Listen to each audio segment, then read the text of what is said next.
So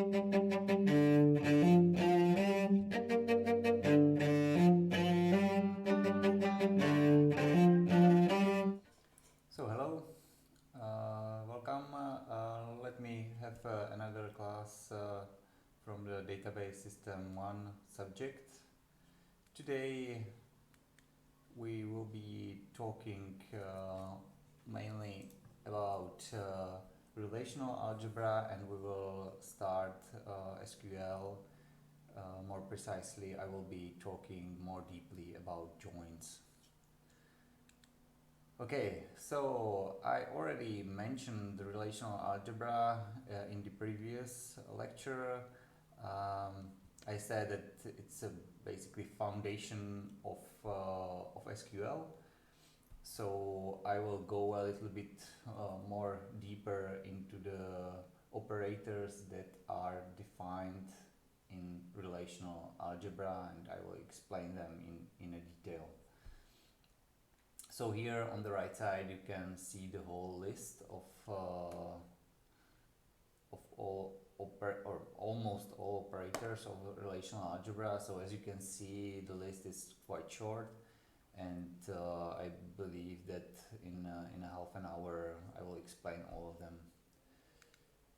Okay, so let me just remind quickly the example I had in the previous lecture. So we would like to find employees working at departments where the departments have sales at least 10 millions. Okay, so the idea is that we have that small set of operators, and we would like to combine them in order to obtain the result. So at the very beginning we have two tables, employee and department. We perform join, and the important thing is that we, as a result, we get a table again. Okay, so since we have a table, it can be input into another operator, which is selection of departments having sales more than 10 millions. Again, we have a table on the output, and the last operator is a projection. Okay, so that's the example, and let me go directly to the operators of relational algebra. So the first one is selection or restriction. So we are selecting only those tuples that satisfy the condition. Okay, so the operator can be write down as follows. And here we have an example where you have an employee table, and we would like to find a relational algebra expression that find all employees whose position is a programmer. So we write it as follows. So here is a condition saying that needs to be satisfied for a tuple in order to be in the result. Okay, I believe very easy. Of course, the conditions can be quite complex. We can have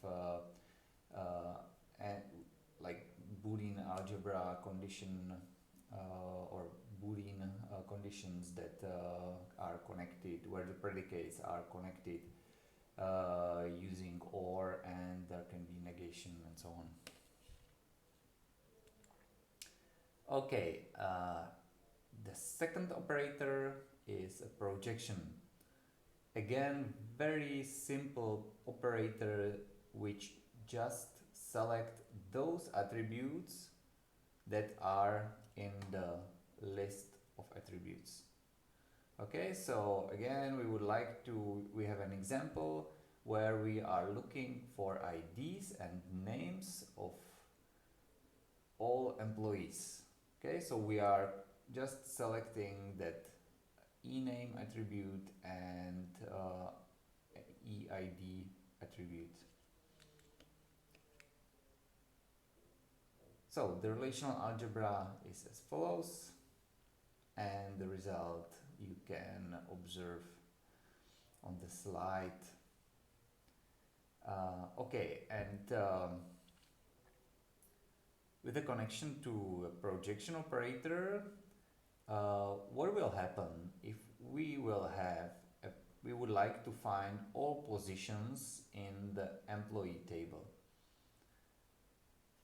So again, we write operator where we project the position attribute, and what is in the result?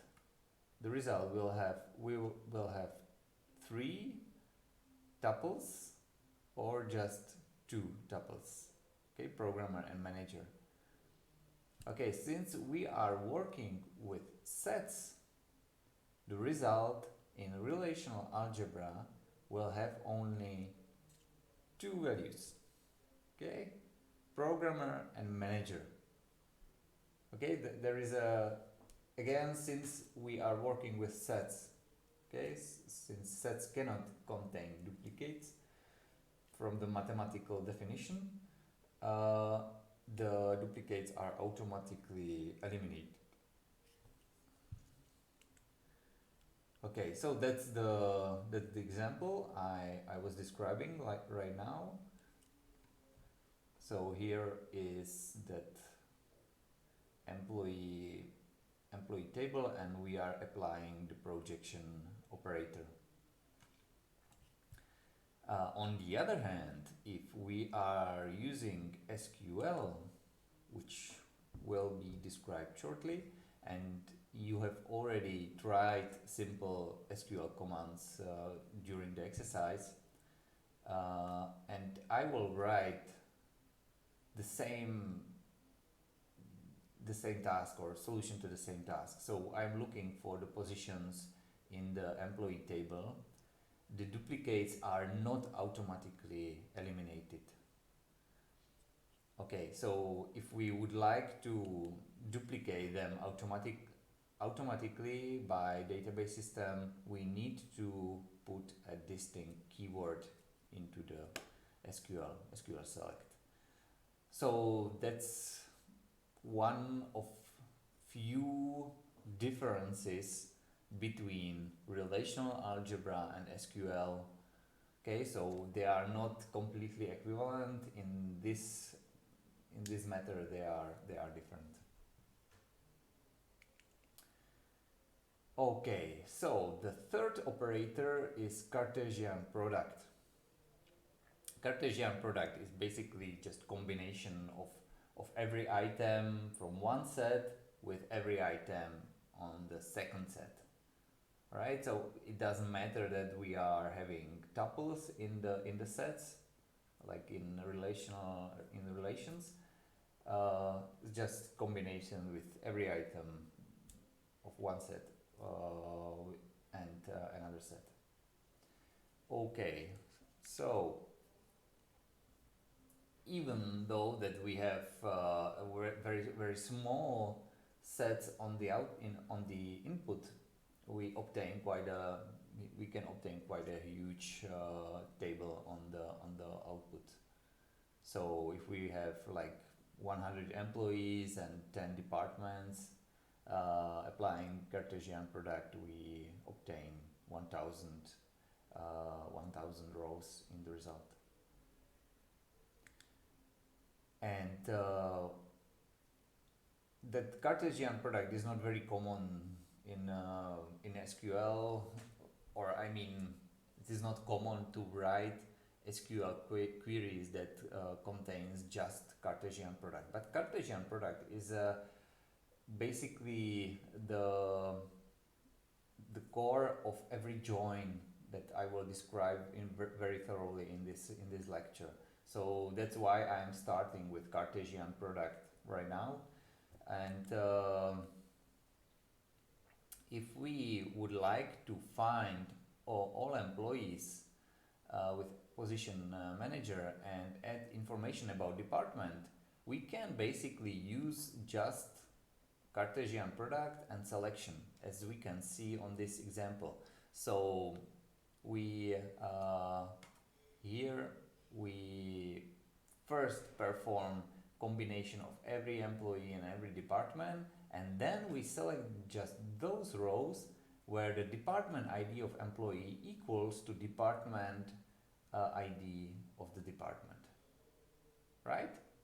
So in this way, we just select those rows where the ID is equal, and that's basically a join.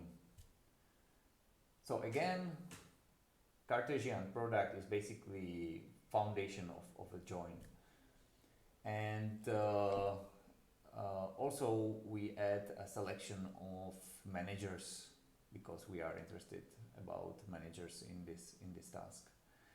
We can rewrite it a little bit.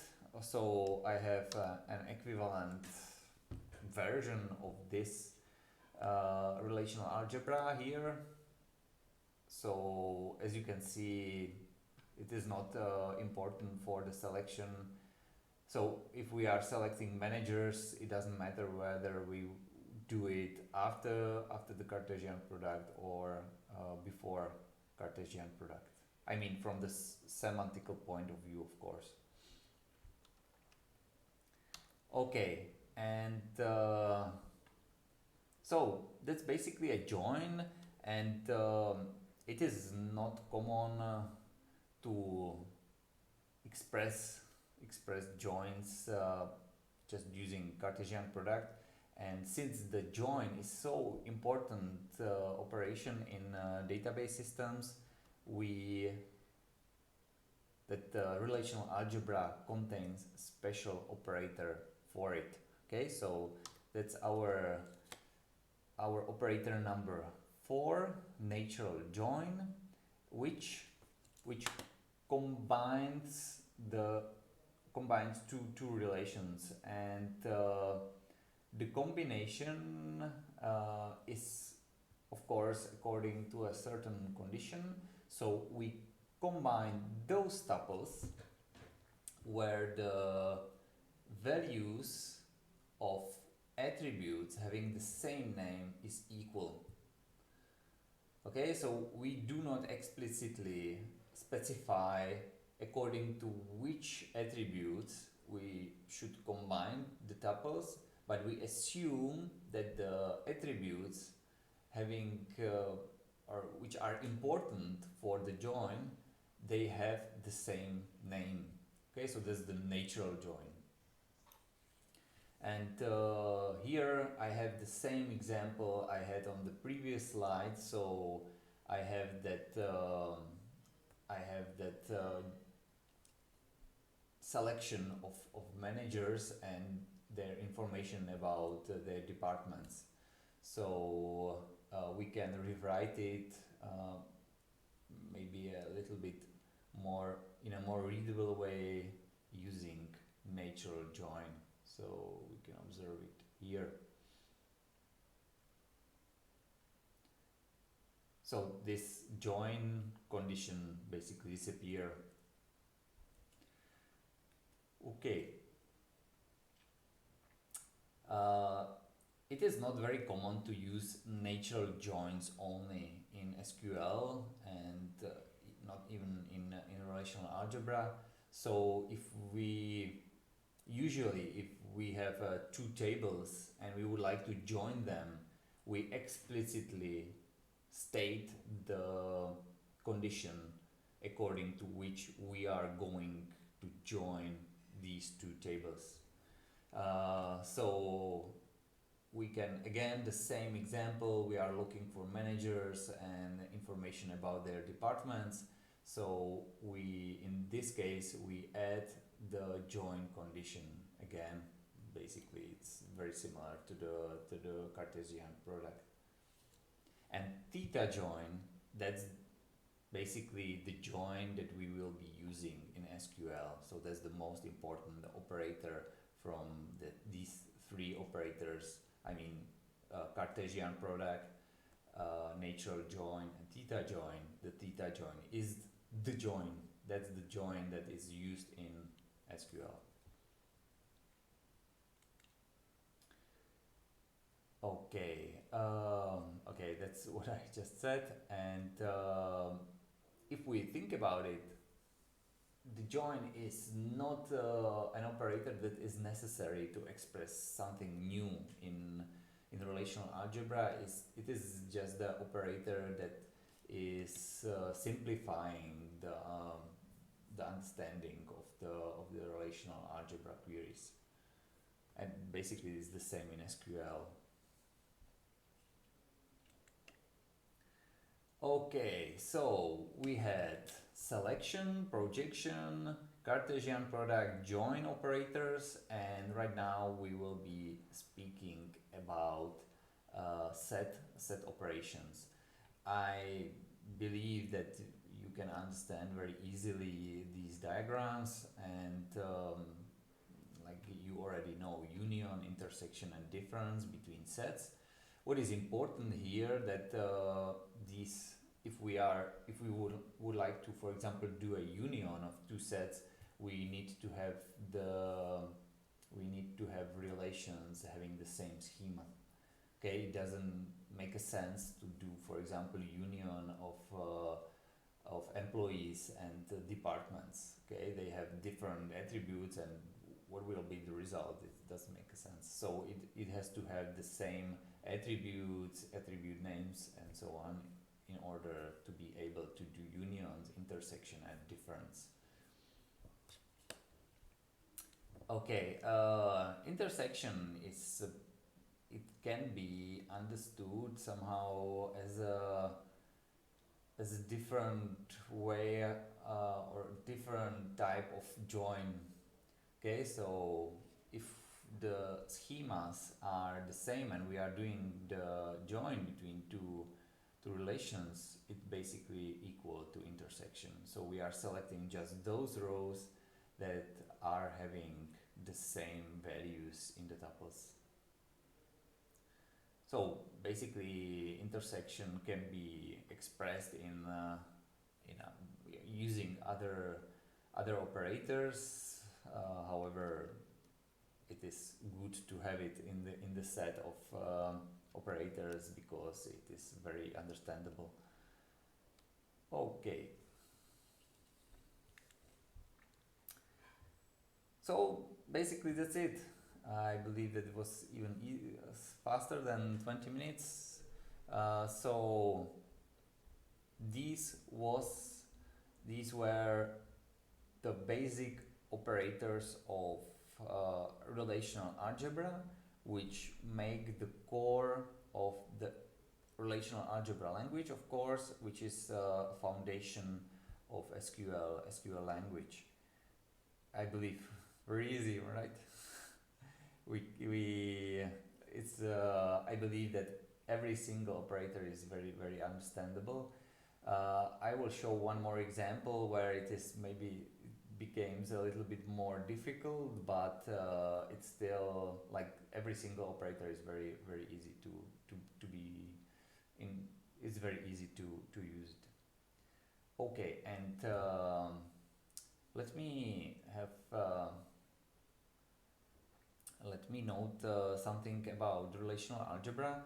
In a certain way, it is used also in today database systems, relational database systems. So if we send an SQL query to a relational database system, the first thing that is done by that database system is a translation of that SQL command into certain internal representation, and that internal representation in a certain way is based on relational algebra. This is not 100% relational algebra, but it is very close to it. And here I have an example where I would like to find department names and employees, or I would like to find departments where an employee Magda works, and I expressed that relational algebra expression using a tree, so it is a little bit more understandable for a human, and that tree is can be, or the initial tree can be the first one, and as you can see there are more different trees that can express the same query. Okay, so this is the rewriting of the first one, where the selection is pushed under the join operator. And generally in database systems, if you have a larger query, there are thousands or even millions of ways how to express the same query, and the database system is using some kind of rewriting of these trees in order to obtain the best query plan. I will be speaking about it a little bit more thoroughly on the future lectures, but right now I just wanted you to show that the relational algebra is not just a theoretical thing that is used to confuse students or something like this, but it is used in database systems. Excellent. So we have finished basically describe relational algebra. Okay, so the foundation of relational algebra, and as I mentioned, the main language used by relational database systems is SQL. It's a standard, and we can say that we call a database system as a relational if it supports SQL. SQL is his main feature is that it is a declarative language. So we are not saying how to perform the query, but we are just interested about the result. So we are specifying what the result should be, and we do not care how it is obtained. So it's upon the database system to select his own way how to perform this query efficiently, of course. SQL has many standards. The first one was SQL 92. It contains basic constructs and basically the foundations of SQL, so joins and grouping and so on. And SQL 92 is basically supported by all relational database systems. So that's, if you learn SQL 92, you basically can communicate with most of the relational nowadays database systems. There are other SQL standards which try to add other features. I mentioned several of these features in this list, and as you can see, it adds like object-oriented features, XML like XML data type, and some specification how to work with XML window functions, which are nowadays more and more supported by database systems, and so on and so on. In reality, many features that are standardized are not implemented in relational database systems. I mean, the standard is not followed as it is usual, I would say. I don't know the reasons, but maybe these are historical reasons. So it usually takes time until at least the main relational database systems implement the features of new standard. Sometimes the reasons are probably that the database system already implemented these features in a different way previously, and the motivation to implement it in the standardized way is not so big. I don't know. But if I compare it, for example, with C++, there is a big difference. In C++, we can observe that there is a new standard every 2 or 3 years, and that standard is 100% or at least 99.999% followed by all major compilers like GCC or Microsoft Visual Studio.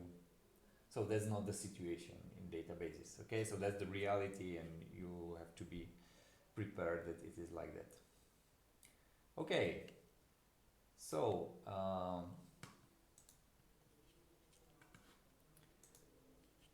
SQL. There are three types of SQL commands that we can find in SQL. These commands are data definition language. So these commands basically are used to define basic structures like tables, indexes, and so on, procedures. Then there are commands that are used to manipulate the data, so data manipulation language. These are commands like insert, update, delete, and most importantly select. And then there are commands that are used to configure the database system. And I would say that the commands that are in data control language are not very standardized, and they are very proprietary, or that are very specific to every database system. Okay, so every database system has its own commands that are from a data control language, and the previous two types of commands are standardized in a pretty good way. Okay, so right now we will start with SQL select command, which is basically the major SQL command that is used to obtain the data from a database. And I would say that I believe that I can say that SQL select is that the most important type of command that was behind the huge success of relational database system. Okay, so you already tried simple SQL commands, so I believe you can recognize this syntax where we are looking for attributes from relations that satisfy certain condition. So here we specify the columns, here we specify the tables that are source of our result, and here we specify which condition has to be satisfied on our data. This is equivalent to the following relational algebra expression, and the only difference is in duplicates. So the major difference is in the way how the duplicates are handled in those queries. Okay, so in SQL we do not implicitly eliminate duplicates, but in relational algebra we do. Okay, and today we will be speaking heavily about join. So if we have two relations or two or more relations in SQL, we usually would like to join them according to a certain condition. So it is very common to join them according to the primary key and foreign key, as I was speaking about it last lecture. And in SQL, since it is such an important operator, we have a special notation for it. So we write it as follows: we add the join keyword into the SQL command.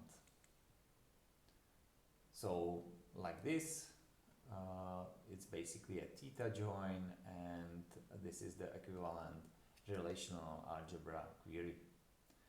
And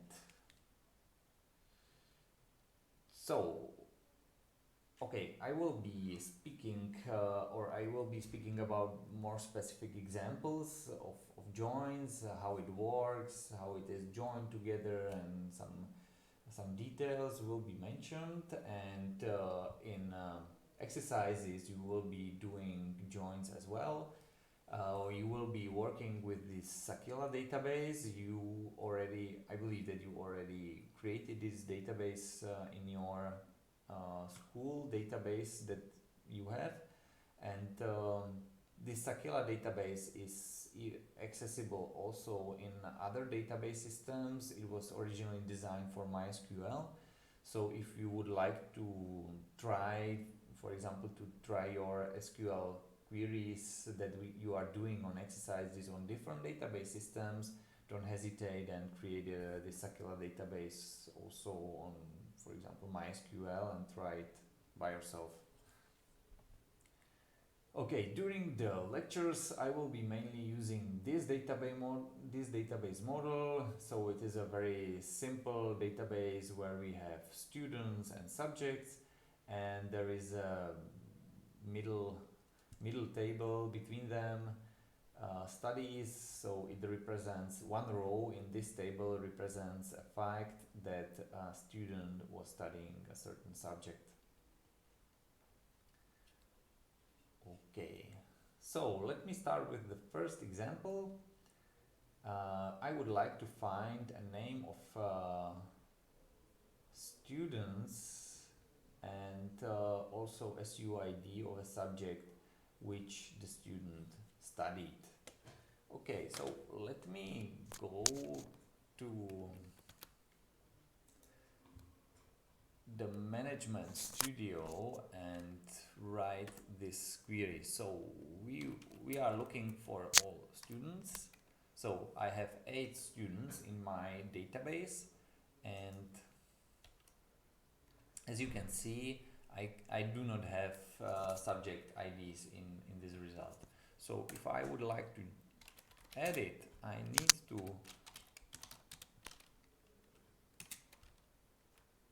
join these two tables. So there is a condition, join condition, and this join condition is according to that student ID.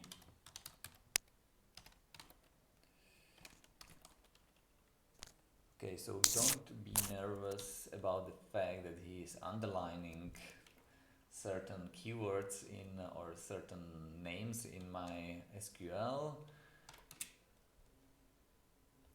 So we are probably interested about student name and about studies subject ID.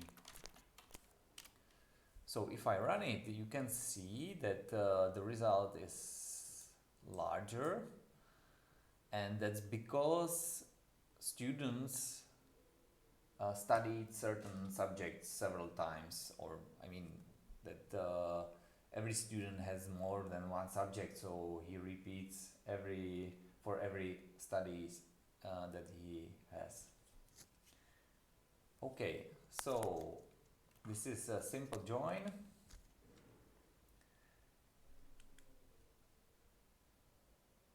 And in relational algebra we can express it as follows. Okay, so we perform join between student and studies, and I omitted the join condition because it is possible here. We are joining according to the same attribute name, but from the duplication perspective, these two queries are not the same. I mean the relational algebra query and SQL. Okay, so they are not completely equivalent, but we can omit this detail. Okay, so let us add a condition where we are interested about those subject IDs, and we are interested only about subject IDs studied by Peter in 2010. So if we go back, we can add also information about that studies here. Okay, and if we look on this result, we can directly say what will be the result for our task. So Peter in 2010 studied subject ID 1 and then subject ID 2, and that's it. Okay, so we add the condition. We say that study year has to be 2010 and the student name has to be Peter.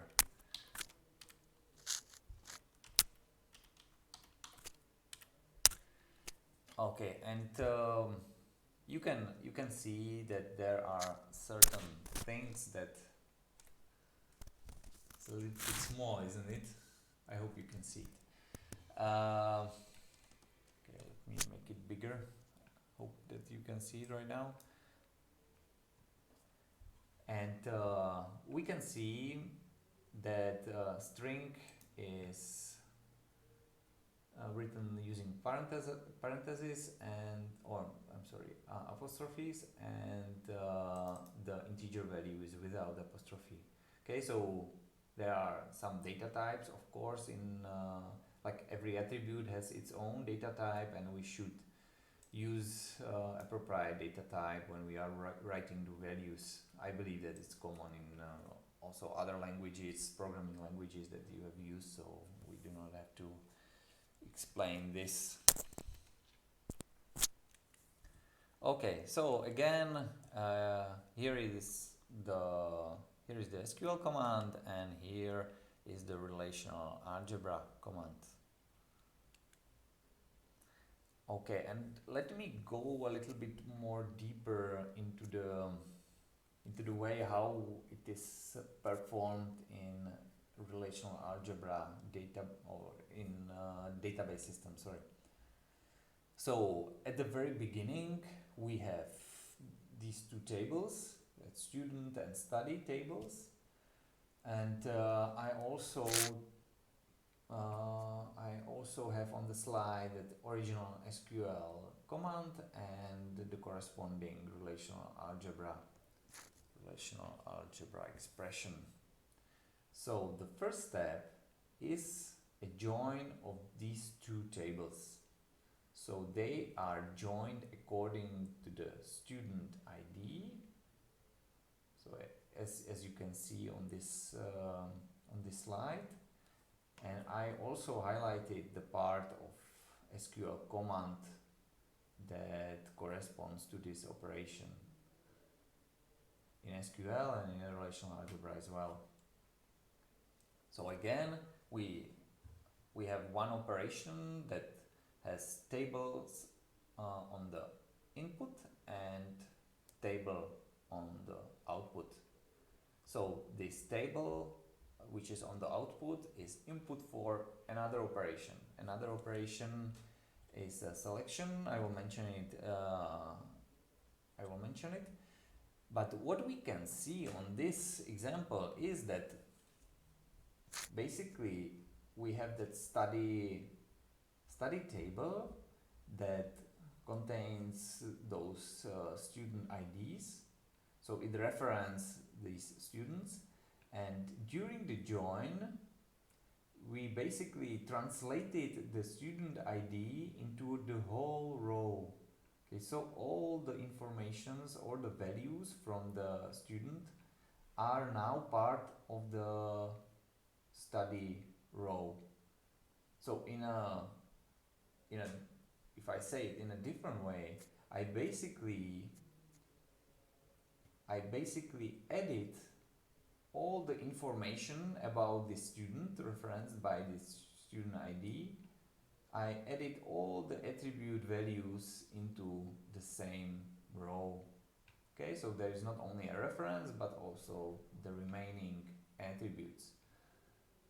Okay, so in a certain way we can really understand it, the join. If we are joining according to the foreign key and primary key, we can think about it that the foreign key table is extended by the attributes from the primary key table.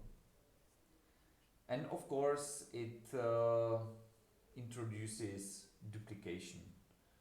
So if a student studies several different subjects, the student information is duplicated in the table after the join, of course.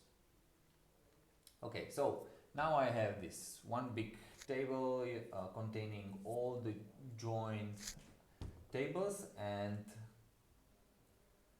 right now I can apply my condition where I am searching for Peters studying in 2011.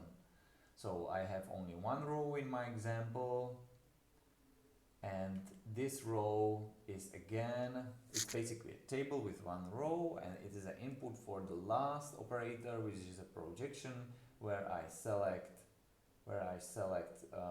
only those subjects that are, or only that subject attribute.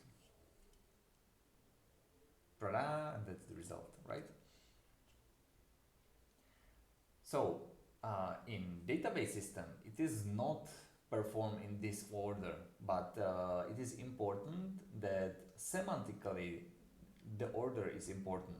Okay, so in order, sometimes the database system like reorder these operators in order to make it more efficient, but it has to preserve this semantical understanding of the query. Okay, sometimes I see this kind of picture expressing the join, inner join in this way. So it means basically that if we have two tables, we are joining them together, we are basically selecting the intersection where the values or the rows have the same value in that join attribute. So in my example here is the join attribute is k. However, this kind of understanding or this kind of visualization, I believe, is a little bit misleading. As I said, we usually join together tables that one table has a foreign key and the second table has a primary key. And if it is the example, it means that every AK has to be present in BK as well, right? According to that foreign key integrity constraint. So there is this condition that has to be satisfied. And what is wrong with this diagram? What do you think? Let's think about it for a while. And it basically means that A is a subset of B, right? Because every AK has to be in B.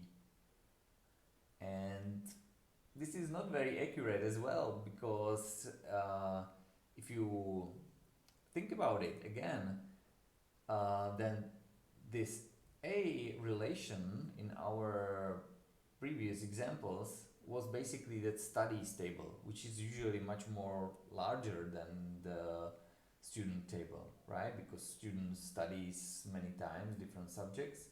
So this studies table, which corresponds to this E table, is bigger than the student table, which corresponds to the B relation here. But anyway, it can help you. Like these diagrams can help you a little bit understand it better. That without it probably, but just be aware that it's not very accurate. Okay, of course, if we can join two tables, why not more tables? So we can join three tables as well. So if we would like to find all pairs of students and their subjects names which were studied by them, we can add new join into the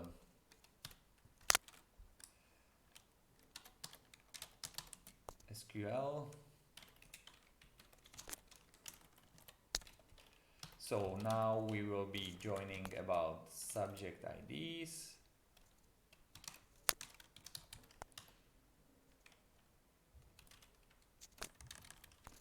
And once we have that subject there, we can print his name. Okay, so like that we do not have only subject IDs, but instead of it we have proper name of that subject, or at least there is a shortcut, right?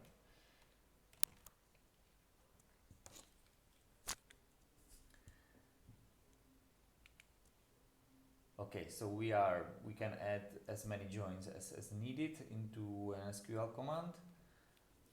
And again, if we think about it, and if we look on the result, again we have 19 rows. So it indicates that again the problem is very similar as it was.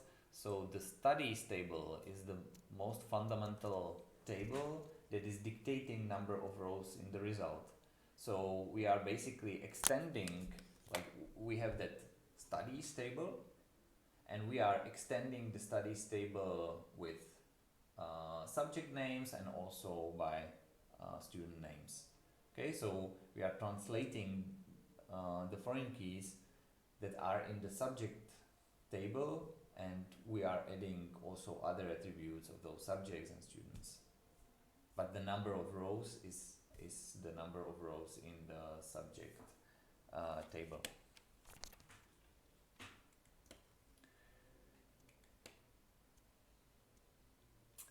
Okay, it is very useful. Sometimes rename the tables. If we are writing the SQL or bigger SQL, as you can see here, very often we have to add the table name in front of the attribute name, and actually it is a good habit to do it every time. Every time you write an attribute name, there should be a specification of a table where the attribute belongs. And in order to simplify it here, we can do it like this. So I do not have to write the whole table name, and maybe it is also a little bit more readable as well. And the last one here is subject.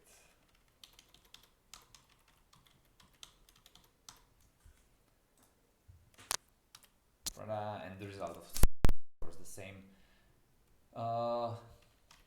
In attributes which are unique, I mean that it is, for example, year is only in that, I believe so. Let me try. Yes.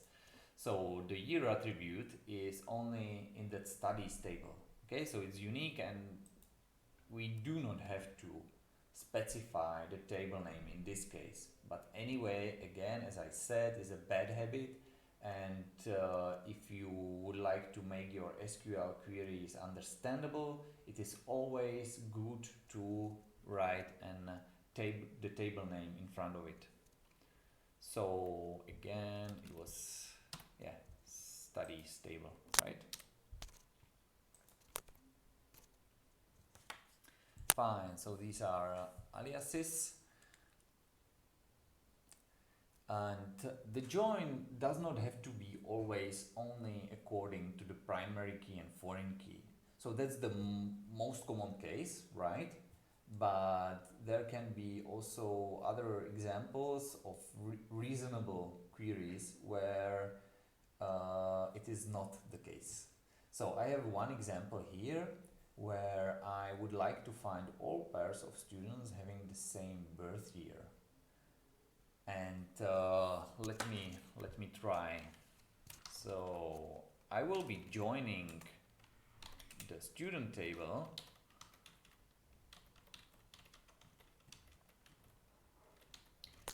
with the student table. It may sound weird, but actually it is not. It is completely correct. And we can think about those tables as different tables. It doesn't matter that they have the same content. We doesn't care, okay? We do not care. We just have two tables with the same content, and we are joining them according to their birth year, which is completely fine. If I run it, however, we can observe that it's not so perfect as we expected. Okay, let me make the result bigger. I hope that I'm capable of it. Alright, I'm not. Again, so hopefully you can see it. And maybe let me try.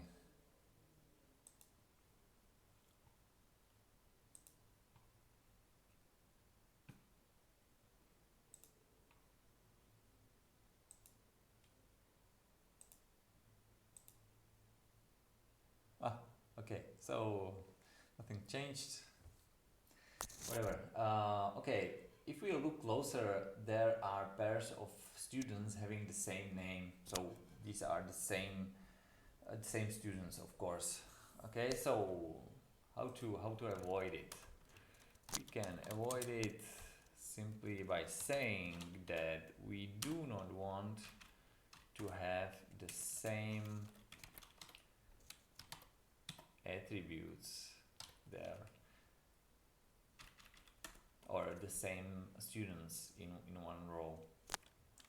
Okay, so of course if we have two same students, they have the same birth year, but we are not interested about those. We are interested about different students having the same birth year. Okay, so right now it's like that.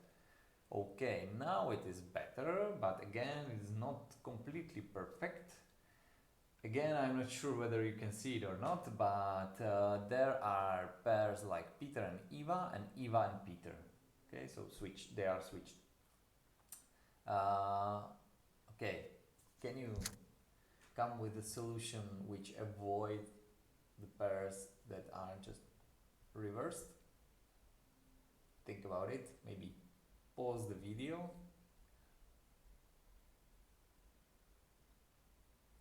Okay, there are like different solutions, but I think the most elegant is this one.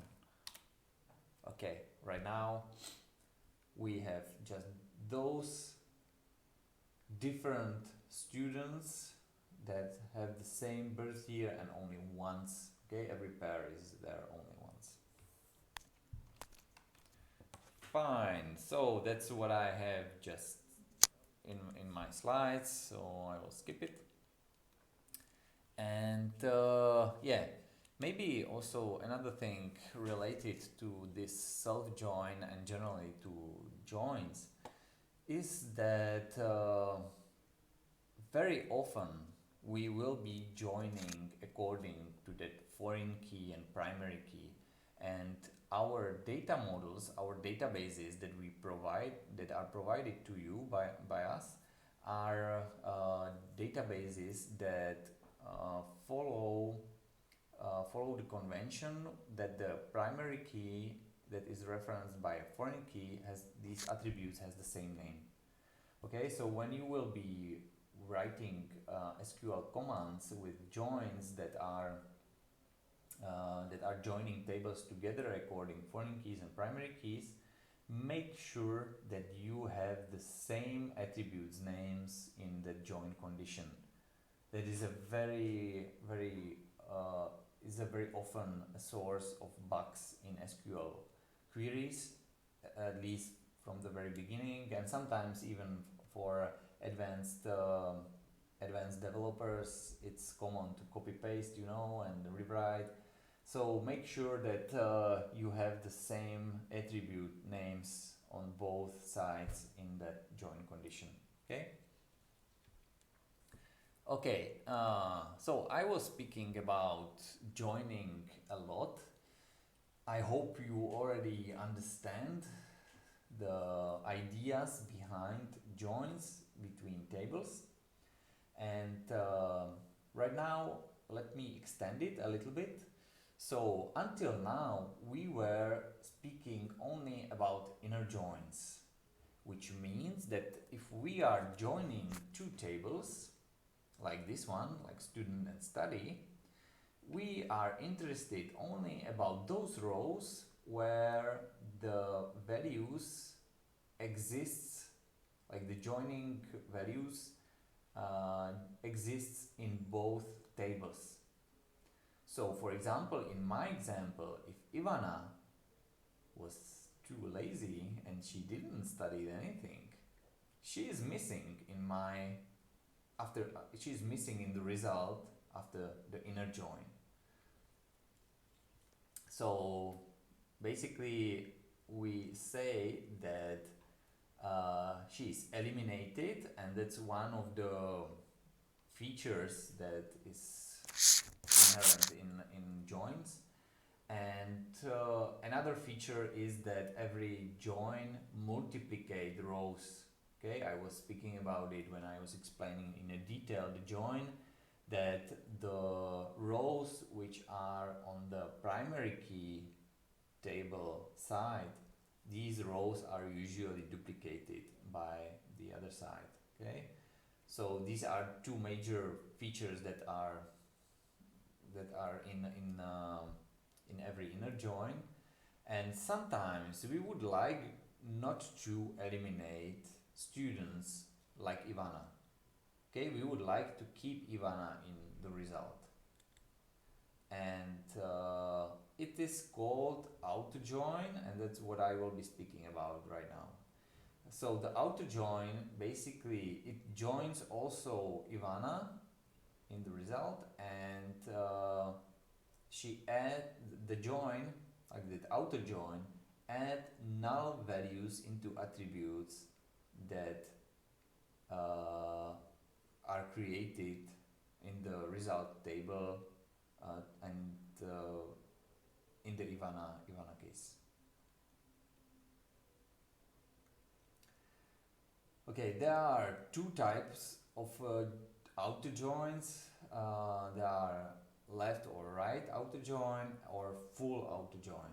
I will show it on examples. Okay, so let's go right now to an example. So we would like to find all students and subject IDs of the subject that were studied by those students. So again, we are basically returning to the query that we had previously here, and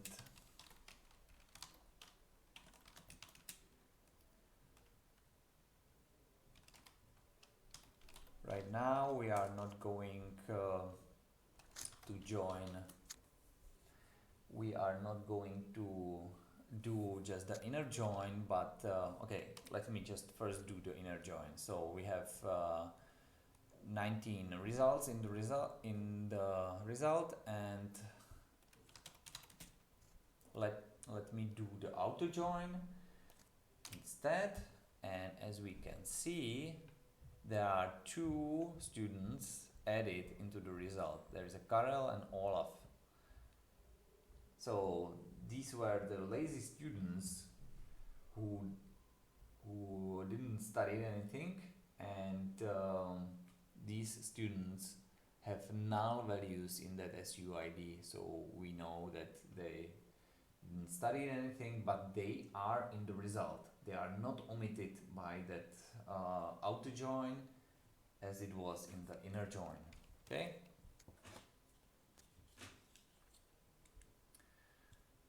Fine, so that's our outer join, and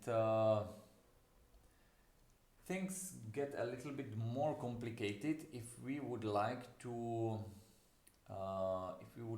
do some conditions. So right now we are interested about all students and about subjects that were studied by those students in 2011. And if they didn't study anything in 2011, we would like to have a null value next to their name. So let me try. So I can have a temptation to write it like this. So I will write it as 2011.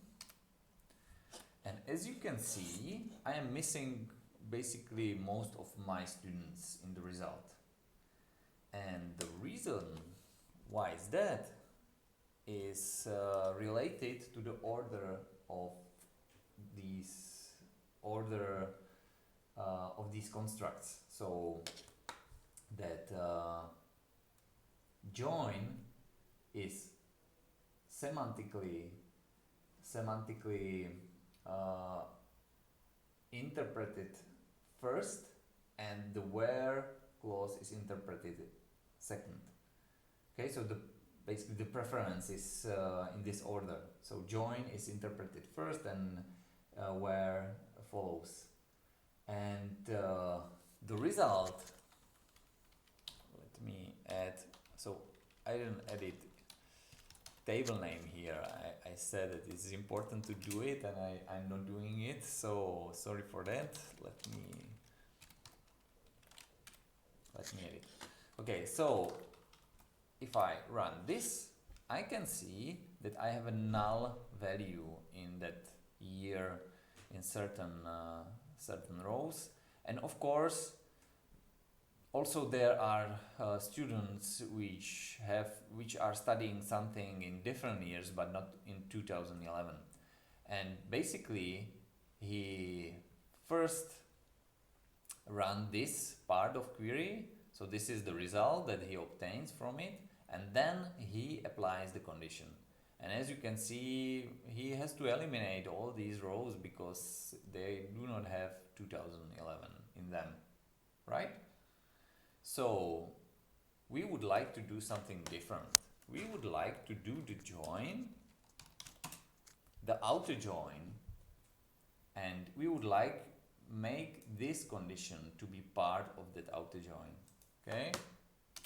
And if I run it like this, as you can see right now, I have all the students in my result, and I also keep only the 2011 rows as well. Okay, so that's what I'm trying to do. So as you can see, it was not the case in inner join. In inner join, it doesn't matter whether this condition is part of the where clause or the join clause. But in outer join, it does. Okay? And it's important. Again, it's something maybe it's not very easy to understand from the very beginning. So try to think about it. You will have some examples on the exercises on it. So try to look on it and try to make sure that you understand it, because that is something that it can be part of the test as well, right?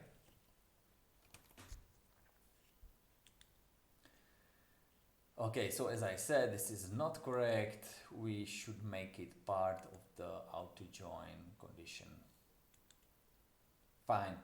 So again, I have a slide for it one more time to express the fact that there is a certain priority of SQL clauses, and it is important to understand and remember this priority when you are writing your queries. This priority doesn't mean that the SQL database system is performing it in this order. Okay, it's not execute order. It doesn't mean that the thing. It's just the semantical order. Okay, so how it should be understood by the database system. Fine, and we are almost done. I have two visualizations that I was criticizing in the previous slides, so just to make it a little bit more understandable, what does it mean to do a left join and full join? Okay, so you are basically not doing the intersection only, but you are adding also rows from the other tables as well. Okay, so again, it is not very precise, but maybe understand it a little bit more. And the last example I have here is an example how to do a difference between two tables using the auto join. Okay, so if we look on our example, we can use the fact that we have null values in the table or in attributes that are added during the auto join to find students who didn't study anything in 2011, and we just do a very simple thing. We are selecting those students where we have null values in these attributes, right? So if I run it, I directly have Karel and Olaf. And where is the difference? So the difference is between two sets. We have a set of all students, and we have a set of students who studied something in 2011. And we do a difference between these two sets. Fine?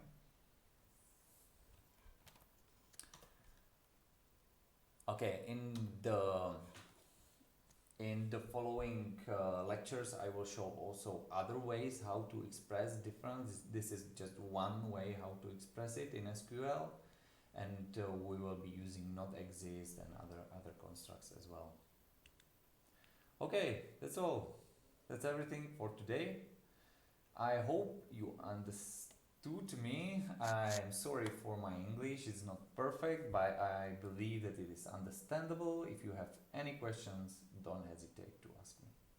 Bye. Prchej lesem dál a cestu tmou si klesť. Někdo temný na tvá záda, jako by chtěl vlézt. V trní oči laní, výše zraky sov.